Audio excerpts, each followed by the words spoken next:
Hello everyone on Reddit. I wasn't planning to buy anything that day, but the moment I saw the journal, I felt drawn to it. And now, after weeks of reading and rereading it, I'm convinced this wasn't just some coincidence. It's like Robert Callahan's story needed to be told, and I somehow became its messenger. Callahan's journal begins in January of 1923.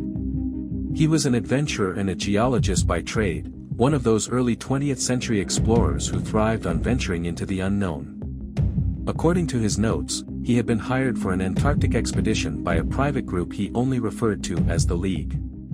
From his description, they were wealthy patrons obsessed with uncovering the planet's ancient secrets. Callahan hinted that the League wasn't just interested in scientific exploration, they had reason to believe something significant was buried beneath the Antarctic ice. The team departed from Hobart, Australia, aboard a modest research vessel called the Sovereign. Callahan described the voyage as tense but exhilarating. His shipmates were a mix of professionals, a cartographer named Douglas Porter, a biologist named Evelyn Hart, and an engineer, Samuel Crane. Callahan seemed particularly impressed by Evelyn, whom he described as brilliant but guarded, with an air of mystery that rivaled the landscape they were about to explore. Their journey south was long and grueling. The further they sailed, the more Callahan's writing shifted from factual reporting to poetic musings. He was clearly enthralled by the vastness of the Southern Ocean, writing about skies that stretched endlessly, water that shimmered like obsidian, and the chilling realization that they were venturing far beyond the reach of civilization. When they finally reached the ice shelves, Callahan's tone changed again, less romantic and more curious, almost reverent. He described the sheer scale of the ice cliffs, walls of shimmering white and blue that seemed to rise infinitely into the sky. He wrote, "It is as if the earth itself erected barriers to keep the unworthy from venturing further. The cold here is not just a temperature, it is alive, pressing into your skin, your thoughts, your very will." The team set up a base camp near the Ross Ice Shelf, a location chosen based on maps provided by the League. These maps, Callahan noted, were unlike any he had seen before. They depicted Antarctica not as the fragmented landmass charted by explorers of the time but as a singular, sprawling continent, its outlines subtly different from modern maps. Most intriguingly, the maps showed faint lines connecting Antarctica to what we now call Australia. The League's maps hinted at areas of interest, marked only by cryptic symbols. One of these areas lay a few days' trek inland from their base. Callahan described the excitement and trepidation among the crew as they prepared for the journey. The weather was harsh, with brutal winds and blizzards that seemed to come out of nowhere, but they pressed on, driven by the promise of discovery. 2 days into their trek, they saw it. Callahan described the moment vividly. The sun was low on the horizon, casting long shadows over the icy landscape, when a sharp, angular shape emerged from the white expanse.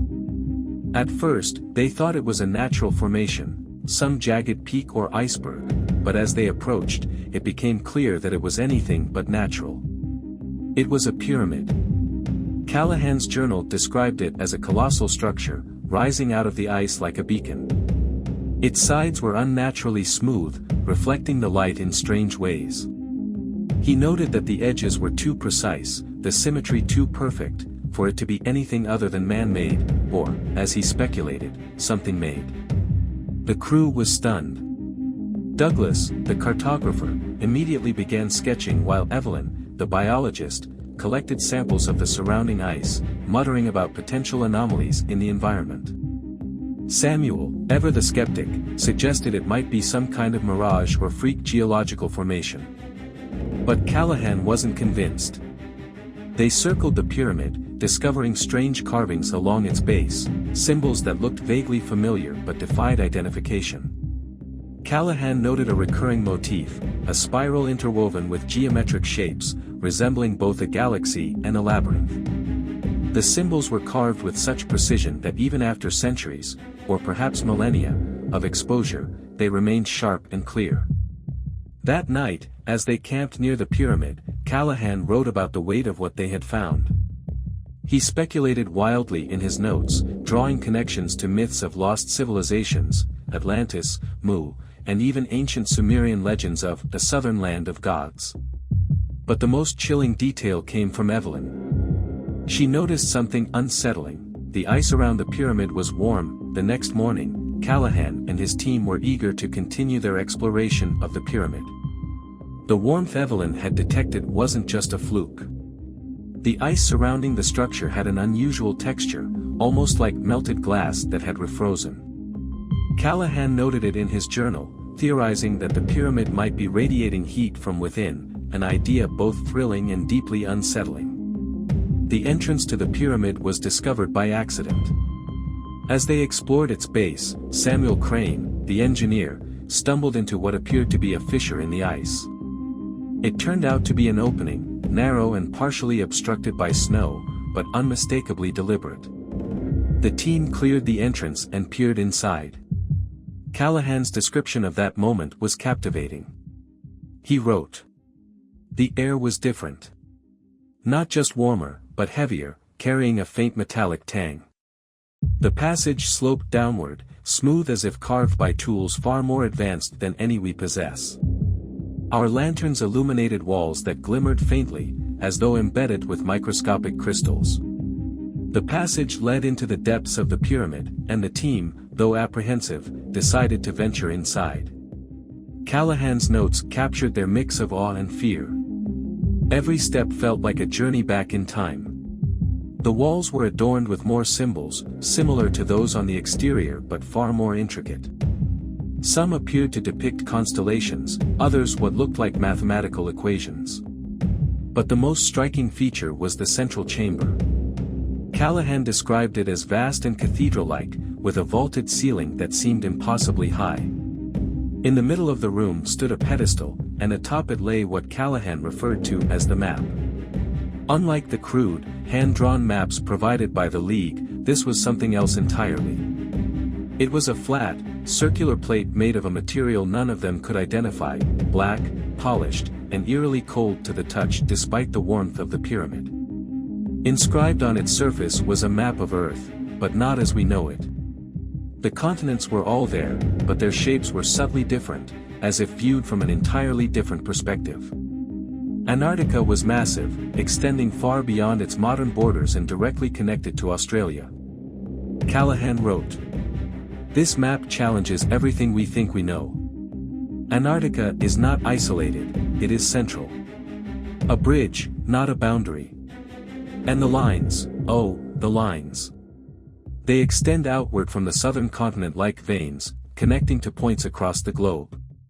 These veins seem to converge on specific locations, sites that, when cross-referenced with their own maps, aligned with places of historical and mythological significance, the pyramids of Giza, the ruins of Teotihuacan, Angkor Wat, and others that Callahan could only describe as unknown zones." Evelyn was the first to voice what everyone else was thinking. "This isn't just a map. It's a blueprint. Whoever made this, they knew the Earth in ways we're only beginning to understand." As they documented the discovery, a new realization dawned. The map didn't just depict the Earth, it also showed something beneath it. Callahan's sketches of the artifact included faint, layered outlines beneath the crust of the continents. He hypothesized that these represented subterranean chambers or tunnels, possibly linked to the pyramid's builders. Their excitement was tempered by an undeniable tension. Callahan noted that Douglas, the cartographer, seemed increasingly agitated, glancing nervously at the walls as if expecting them to close in. Evelyn, usually calm and analytical, kept murmuring about how the air felt alive. Even Samuel, the skeptic, admitted that the pyramid's construction and the map's craftsmanship were beyond anything he could rationalize. Before leaving the chamber, Callahan made one final observation that would haunt him for the rest of the journey. As the team packed up their equipment, he noticed faint grooves on the floor surrounding the pedestal, as though something had been moved or dragged. He speculated that the map might have once been part of a larger mechanism, a thought that filled him with equal parts curiosity and dread. Their return to the surface was subdued. The pyramid, once a symbol of discovery, now felt ominous. The map had answered some questions but raised even more. What was its purpose? Who had created it? And why had it been abandoned, or hidden, in the most remote place on Earth? As they emerged into the blinding Antarctic sunlight, Callahan wrote, "For all its beauty, the pyramid is not a monument. It is a message, left by those who came before. And I cannot shake the feeling that it was not meant to be found." Things took a turn for the worse after that. It started small, an uneasy feeling, strange coincidences that didn't quite add up, but quickly escalated into something none of us could ignore. After the discovery of the pyramid and the map, the team was on edge. We'd already found something that didn't fit with the world as we knew it. Every theory we had was appended in that cold, ancient chamber.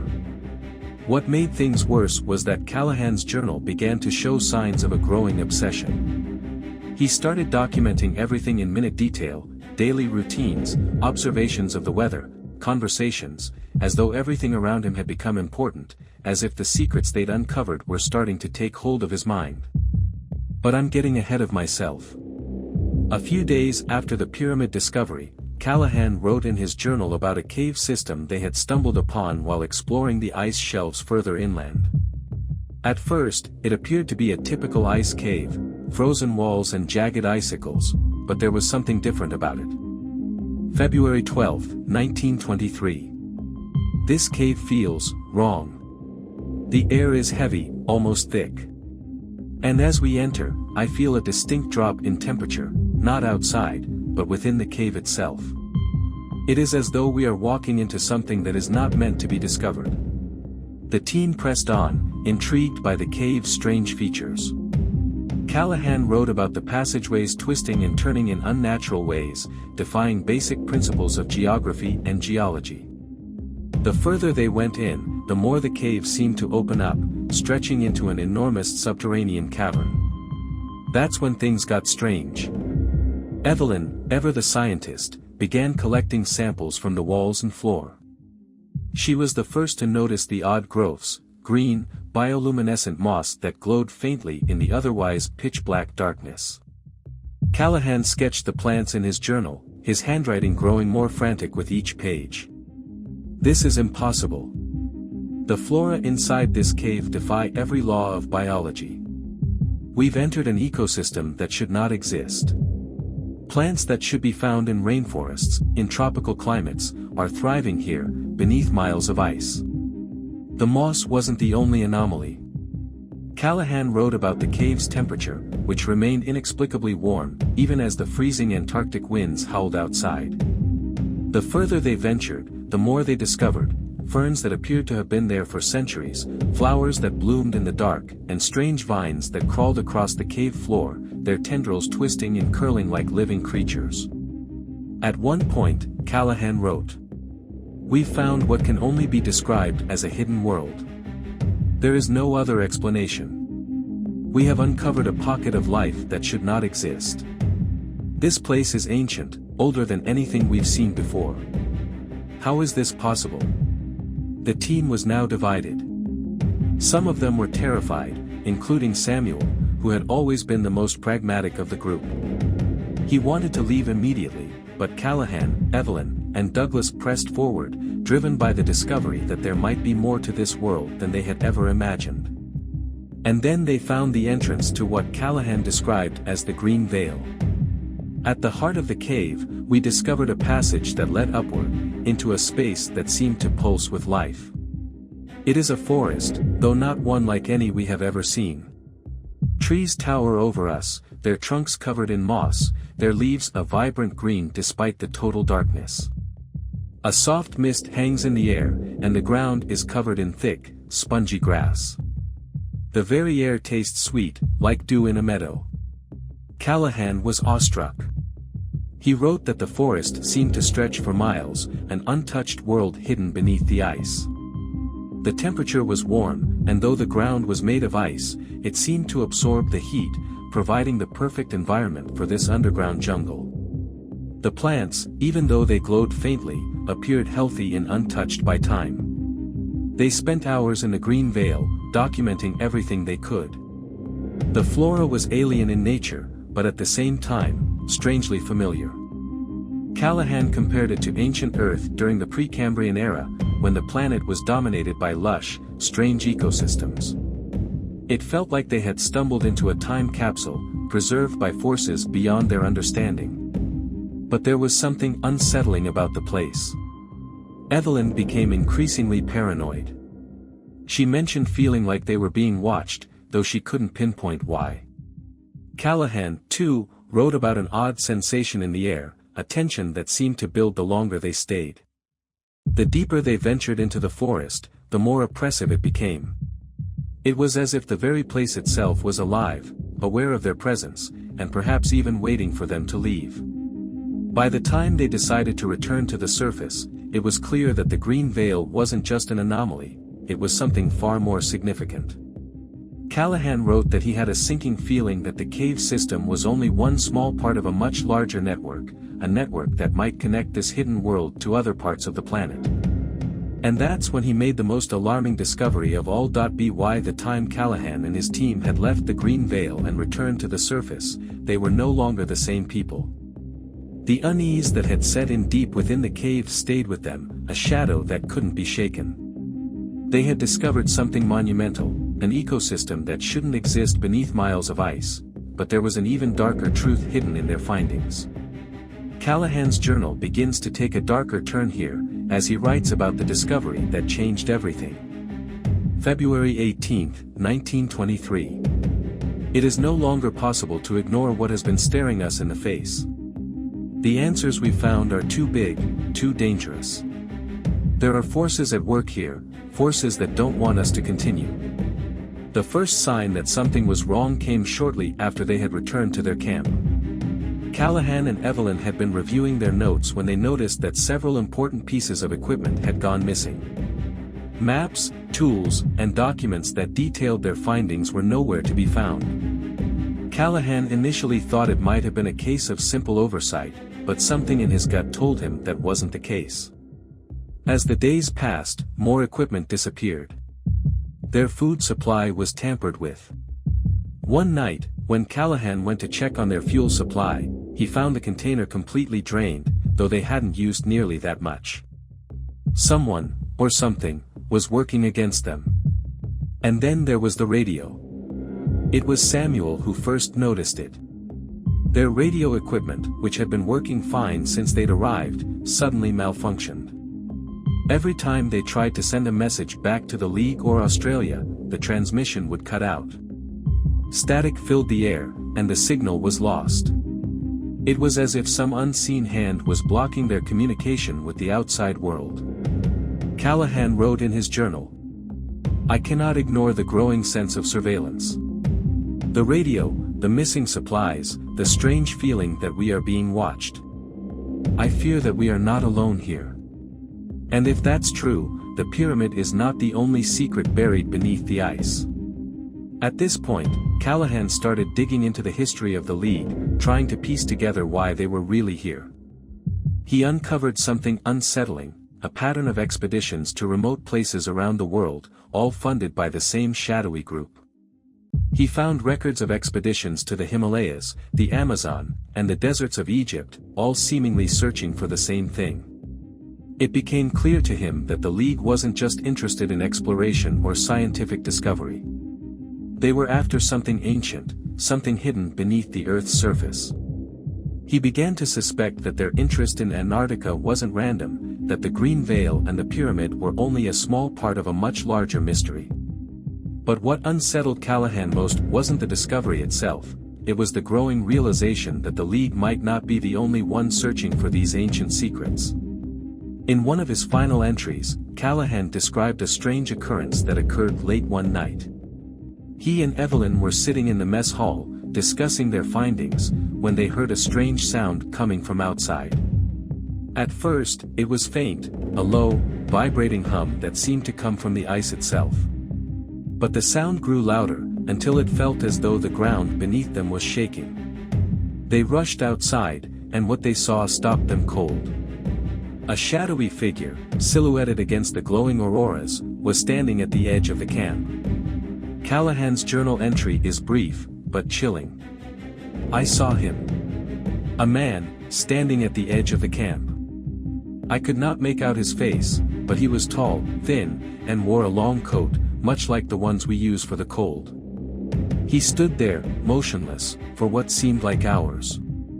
And then, as if he had never been there, he was gone. The figure's appearance felt wrong, out of place, like something from another world. Callahan couldn't shake the feeling that the man wasn't just a wanderer lost in the snow, he felt like a harbinger, someone, or something, intent on keeping their discoveries hidden. From that point on, the team's morale plummeted. They felt as if they were being hunted, trapped in a remote, frozen wasteland by forces far more powerful than anything they could comprehend. But what truly rattled them was what Callahan discovered next. The map, the one we found in the pyramid, has been missing. It is no longer with us. Someone has taken it, and I fear that this is only the beginning. Whoever is behind this, whatever is behind this, is closer than we think.